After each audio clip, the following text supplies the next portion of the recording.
y a aujourd'hui des détenus qui étaient radicalisés, peut-être même jugés pour djihadistes, qui n'ont pas été suivis du tout, ni judiciairement, ni administrativement. Parce que quand vous avez purgé votre peine, on ne peut pas vous imposer des obligations. C'est pour ça que sur cette situation que vous indiquez, moi j'ai pas le détail, mais s'il y a eu quelques obligations, vous dites pendant un an, ça veut dire qu'il n'a pas terminé la peine. Donc il a été libéré avant même la fin de sa peine, pour qu'on puisse lui mettre des obligations. Mais ces obligations, elles sont de quelle nature? Elles sont de nature comme si on libérait quelqu'un qui avait des troubles psychologiques. Donc ou totalement insuffisantes par rapport, non, évidemment. Mais avec des mesures et des obligations qui ne sont pas adaptées à ce type de criminel, j'allais dire. Mais alors, pardonnez-moi, mais qu'attend-on? Vous avez été ministre de la Justice, vous connaissez ce cas. Aujourd'hui, est-ce que le gouvernement a suffisamment anticipé, préparé cela? Vous avez soit des détenus qui ont été mis en liberté sans aucune obligation, aucune mesure de suivi, ou des détenus comme celui-ci, qui sont sortis sans doute avant la fin de leur peine, et qui ont quelques obligations, sans doute de soins. Quelques obligations. Oui, sans doute de soins, de pointer, de ne pas quitter le territoire, mais franchement, pas avec les moyens adaptés. Est-ce qu'on peut rappeler de quoi il s'agit? Nous parlons d'individus qui sont revenus de théâtres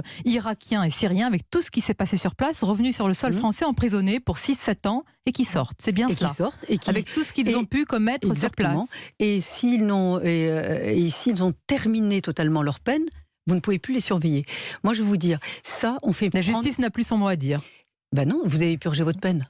À quel titre? Et donc, sans doute, il peut y avoir des mesures de surveillance à titre administratif, mais donc il retombe dans la surveillance des types fichés S. C'est pas suffisant, puisque nous avons des éléments probants les concernant. Moi, je pense qu'il faudrait élargir la mesure que j'avais instaurée et créée en 2008, qui est la rétention de sûreté. La rétention de sûreté, je l'ai créée pourquoi? Pour les criminels les plus dangereux, dans les polémiques les plus importantes à l'époque.